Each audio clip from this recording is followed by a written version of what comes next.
The young and the restless spoilers Chelsea had always possessed an unquenchable thirst for knowledge.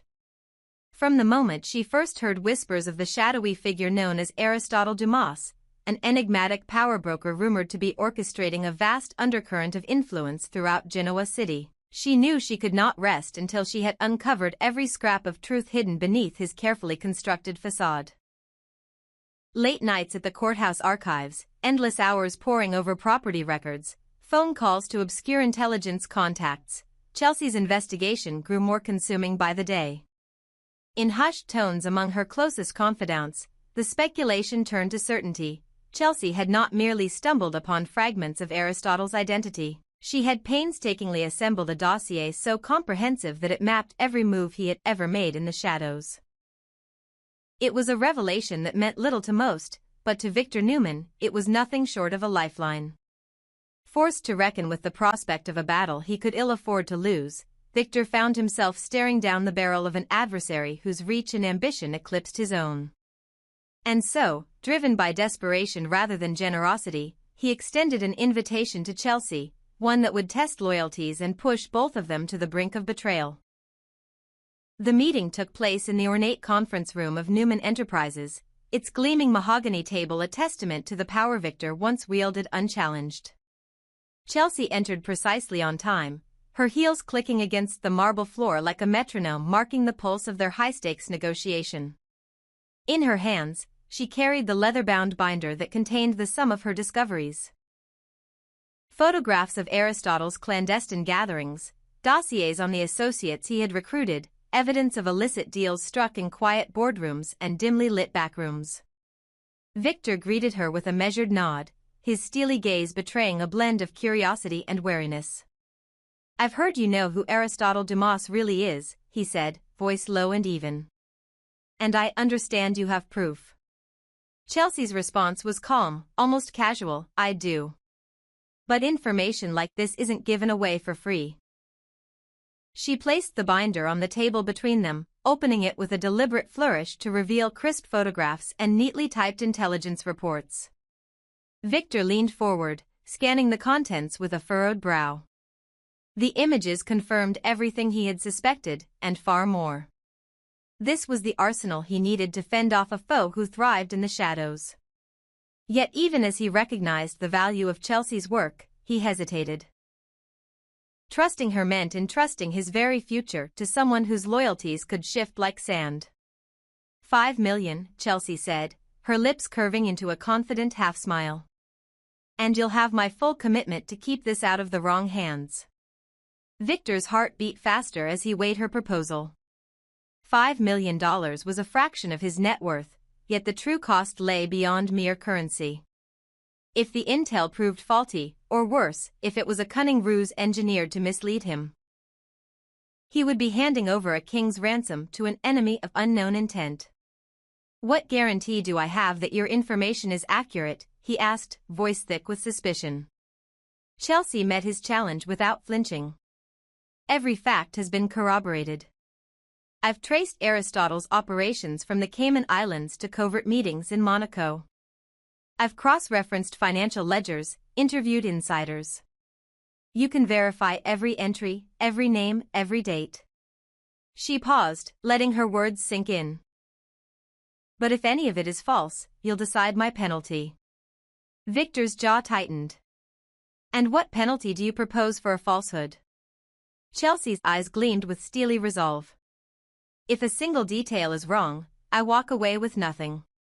Better yet, I agree to pay you double the amount you paid me once you've exposed the deception." The audacity of her counteroffer stung him, but it also conveyed a rare confidence that few dared to exude in his presence. Victor realized that Chelsea was not merely a profiteer, she was a strategist whose reputation now stood on the line. Accepting or rejecting her terms would speak volumes about his own character as a player in this dangerous game. In the tense silence that followed, Victor's mind raced. He considered his next moves. Verifying her evidence through his own channels, deploying spies to shadow Aristotle's known associates, orchestrating a counteroffensive designed to destabilize his rival's network before making any payment. But time was not on his side. Each moment without action gave Aristotle the opportunity to tighten his grip, to sow discord within Victor's empire, to undermine his authority in subtle yet irreversible ways. The stakes had never been higher.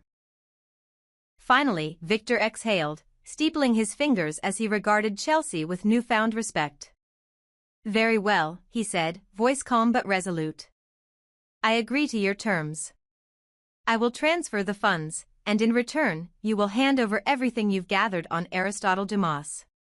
But know this, if I find you've deceived me, I will come for you, and I will not stop until I've reclaimed every penny and then some." Chelsea closed the binder with a soft click, tucking it under her arm. "Understood," she replied. "You'll have the truth you need, and I'll have my reward." As she turned to leave, Victor watched her go, a mixture of triumph and apprehension swirling within him. He had secured a powerful advantage, yet he also recognized that the bond between them was now forged in mutual suspicion. Neither would forget the arrangement that hung between them like a guillotine's blade. Later that evening, Victor stood alone in his office, the city lights of Genoa City glimmering through the floor-to-ceiling windows. He replayed the encounter in his mind, Chelsea's unwavering gaze, the meticulous binder of evidence, the crisp negotiation that had tilted the balance of power in his favor, if only slightly. Yet beneath his veneer of victory lurked the uneasy knowledge that he had entered into an alliance with a woman whose ambitions matched his own. Chelsea's accuracy could spell his salvation or his downfall. Her resolve could become his strongest asset or his deadliest adversary. He tapped his fingers on the polished desk, contemplating the next moves in the high-stakes chess match that was about to unfold. Would Aristotle Dumas emerge bloodied and broken under Chelsea's revelations? Or would he absorb the blow, adapt, and return with a vengeance more ferocious than ever?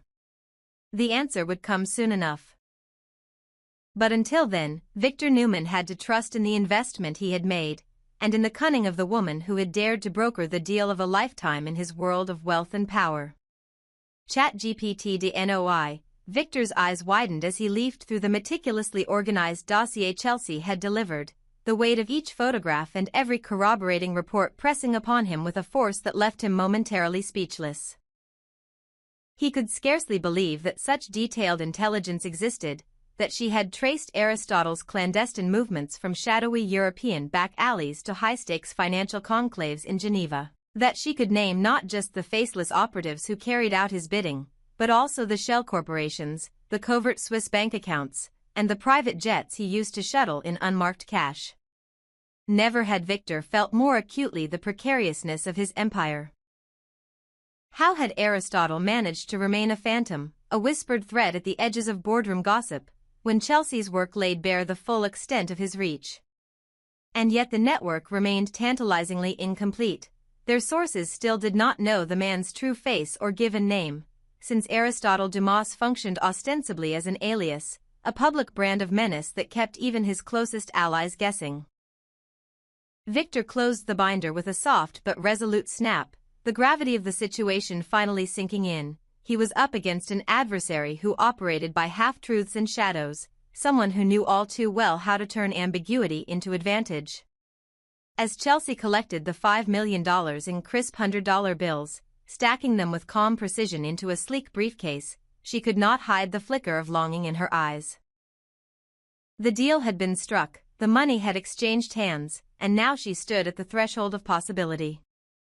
"Victor," she said, voice low but carrying a hint of weariness that belied her steely composure, "I've done my part.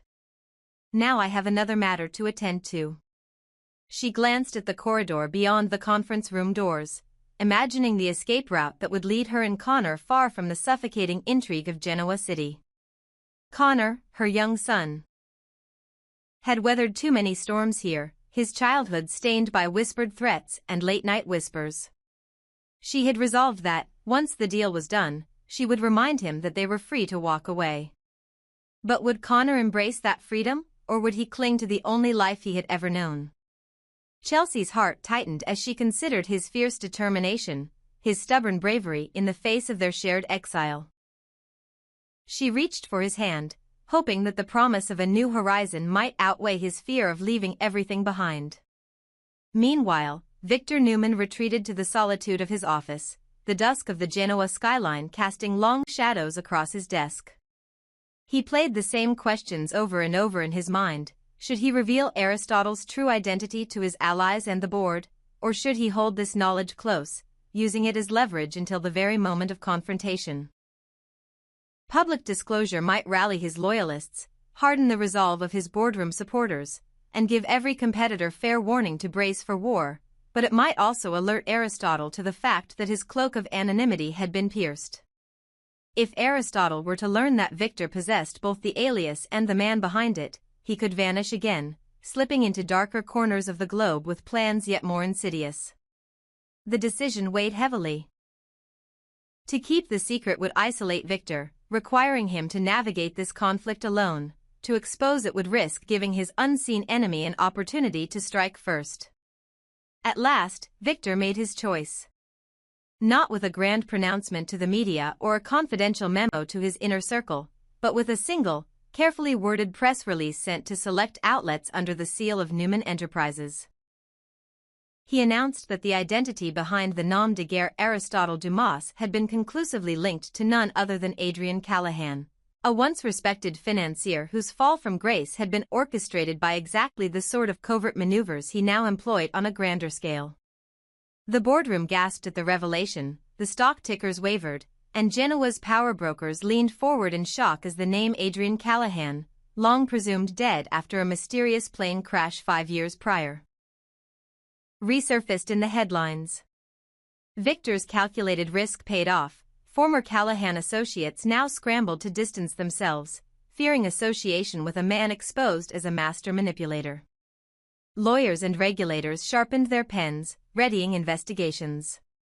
Most importantly, Aristotle, or rather, Adrian, was forced out of the shadows, his carefully cultivated anonymity compromised by the one man bold enough to shine a light into the darkness. In the aftermath, as the first murmurs of Callahan's return rippled through Genoa City, Chelsea stood with Connor at the edge of their packed sedan.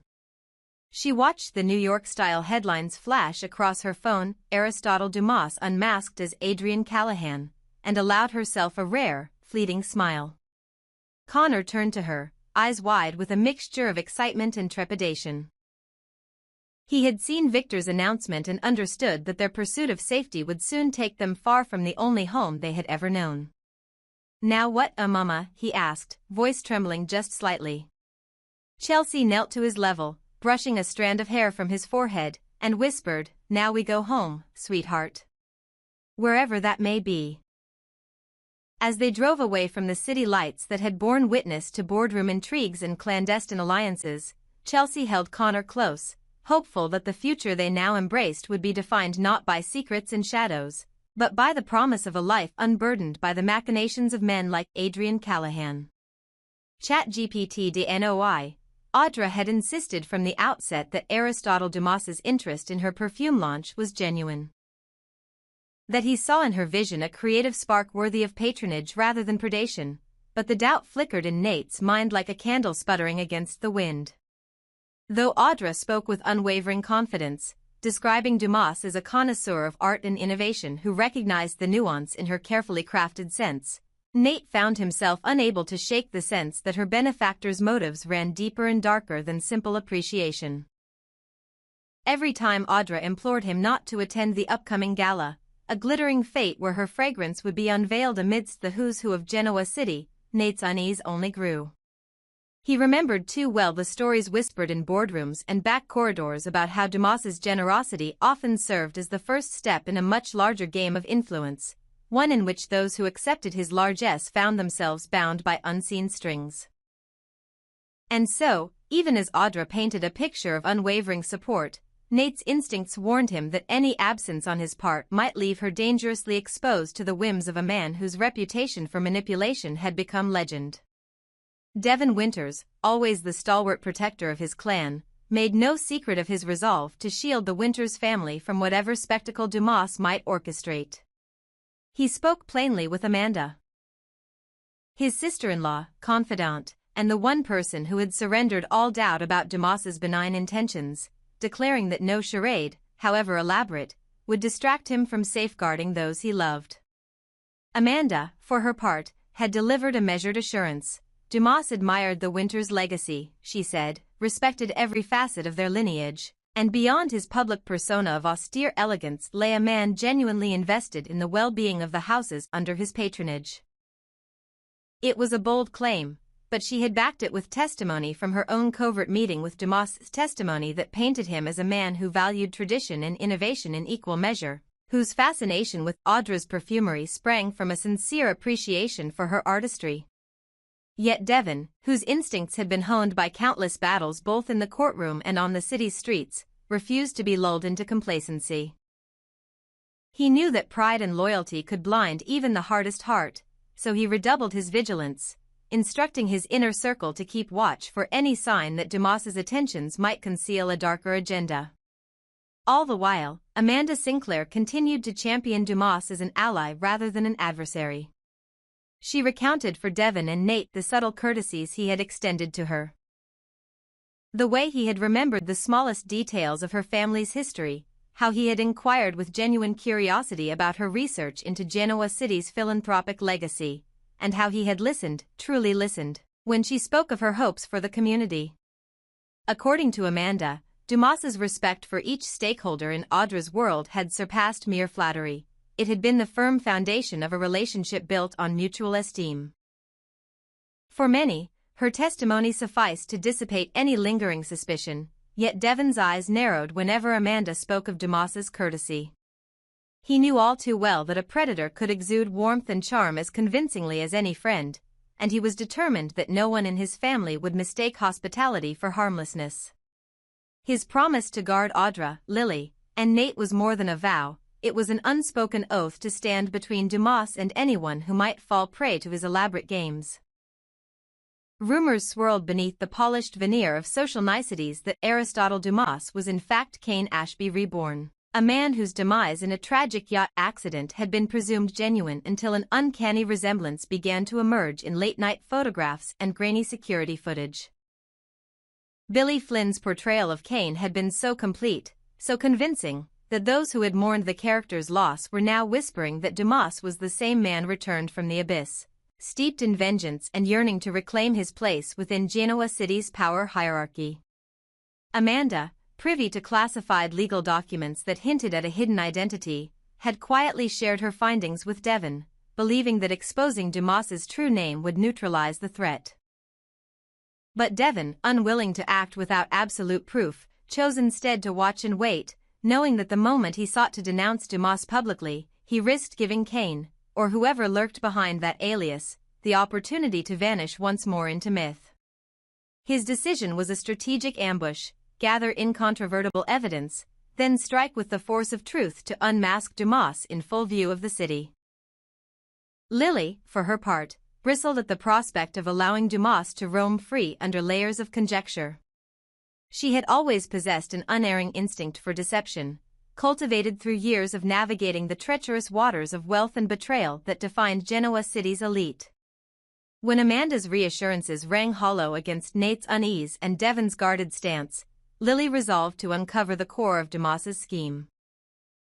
She vowed to force the shadows into the light, to challenge Audra's benefactor with questions that cut deeper than compliments, and to track the trail of his operatives until every secret pawn was laid bare.